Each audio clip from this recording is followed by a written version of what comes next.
Hey everyone! In case you missed the professional learning that we did this afternoon, going over how to use one of these goosenecks, or however you want to prop your phone up, how to use your phone as a document camera while you are teaching to your students. So I'm going to go over how to do that. It's very simple. So you can start doing it at home, and you can have that live instruction piece for your students.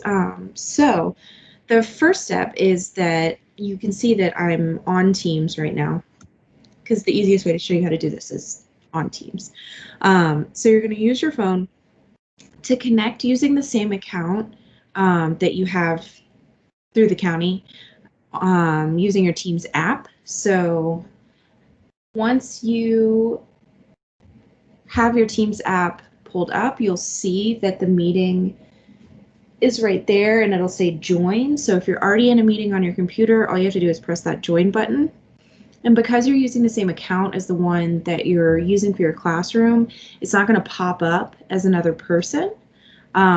It's also you.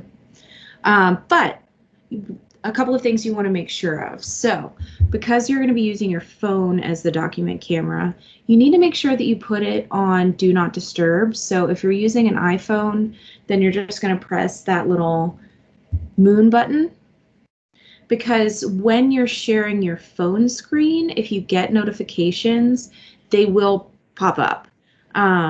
Or you could, put it on airplane mode and only use the Wi-Fi, or I just recommend putting it on Do Not Disturb or whatever the equivalent is on an Android device.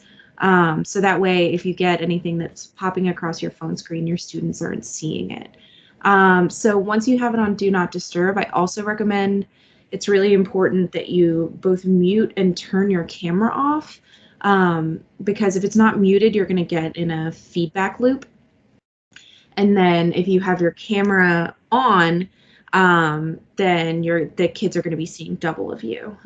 So once you are in this position where it's muted and your camera's off and you're in Do Not Disturb, so you're going to press the three dots, and the share button is here. It's the same little emblem of a rectangle with an arrow in it. So you're going to press share, and then you have some options of photo, PowerPoint, video, or share your screen. So you're going to share your screen. So when that comes up, you're going to see this thing that says a screen broadcast, and it says at the top, everything on your screen, including notifications, will be recorded. So when you do it from your phone, it automatically records what you're doing, which can be helpful if you are using that live instruction as the pre-recorded videos to send out to your students. So again, it's really important that you enable Do Not Disturb so that you don't have notifications popping up across your screen. So then once you're here, you're going to press Start Broadcast. It gives you a countdown, 3, 2, 1. So you'll see now my phone has popped up here. So the easiest thing to do, so since you can now see what I'm doing on my screen, the easiest thing to do is to go into your camera. And there you go. So if you have it set up with your camera, that is all you have to do. You put it in this little cradle, and then woohoo, you did it. Now you can do your live instruction for your students. It is that easy.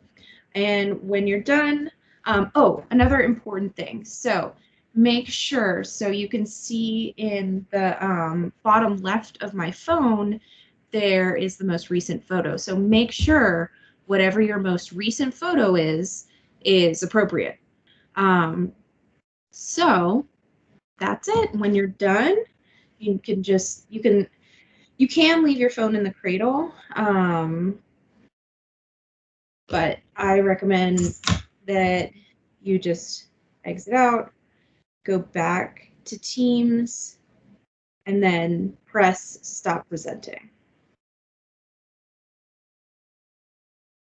And that's it.